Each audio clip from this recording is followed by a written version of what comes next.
నమస్తే అండి.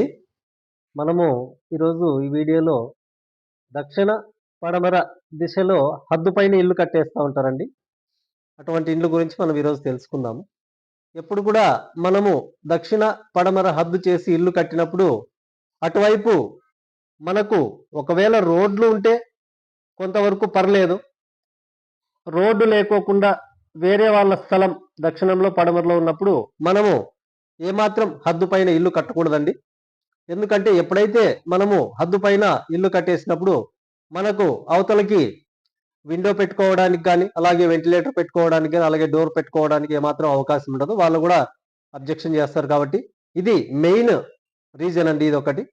తర్వాత మనము అవతల వాళ్ళు ఒకవేళ టాయిలెట్స్ కానీ, లేదా సంప్ కానీ, సెప్టిక్ ట్యాంక్ కానీ మనకు దక్షిణం వైపు వాళ్ళ ఇల్లు ఉన్నప్పుడు వాళ్లకు అది ఉత్తరం అవుతుంది కాబట్టి మనం సెప్టిక్ ట్యాంక్ కానీ సంప్ కానీ ఆ ప్లేస్లోనే పెడతాం కాబట్టి వాళ్ళు తెచ్చి మన ఇంటికి ఆనుకొని ఇలా గుంతలు ఏర్పాటు చేసుకోవడం వల్ల కూడా మనకు ఇవి పెద్ద దోషాలను కలిగిస్తాయండి.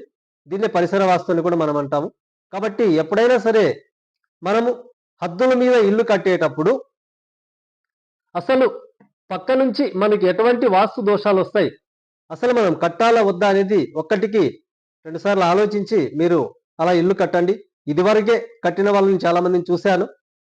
కానీ మనం ఏం చేయలేము. ఎందుకంటే వాళ్ళు ఆ ఇంటిలో ఉన్నంత కాలం కూడా వాళ్ళు ఇబ్బందులు పడి తీరాల్సిందే. ఎందుకంటే నేను చూస్తూనే ఉన్నాను కల్లారా.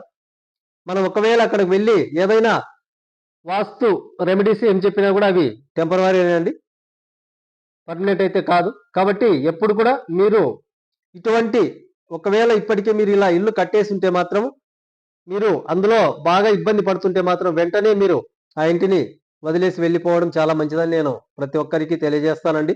ఎందుకంటే ఎన్ని రోజులు ఆ ఇంట్లో ఉన్నా కూడా మీకు ఈ కష్టాలు నష్టాలు అనేది తప్పవండి. మనము ఈ చిన్న ఆలోచన లేకోకుండా ఇలా హద్దు పైన ఇల్లుగా, ఎందుకంటే ఏదో ఒక 2 ఫీట్ వదిలితే అయిపోతుంది. దక్షిణంలో కానీ పడమరలో కానీ వదిలేసి మనం కాంపౌండ్ వాల్ నిర్మాణం చేసుకుంటే అయిపోతుంది.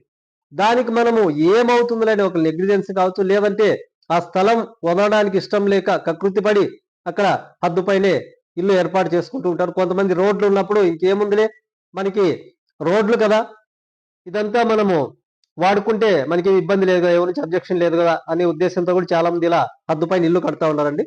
ఇది చాలా తప్పని నేను చెప్తానండి. ఎప్పుడు కూడా ఇలాంటి పొరపాట్లు చేయకండి. ఖచ్చితంగా మనము పెద్ద పెద్ద వాస్తు దోషాలను అక్కడ ఎదుర్కొని ఆ ఇంట్లో ప్రతి ఒక్కరూ ఇబ్బంది పడి తీరాలండి. ఇది నేను చాలా చోట్ల చూశాను కాబట్టి చెప్తా ఉన్నాను. కాబట్టి ఇటువంటి పొరపాట్లు చేయొద్దని ప్రతి ఒక్కరికి తెలియజేసుకుంటూ ధన్యవాదాలు.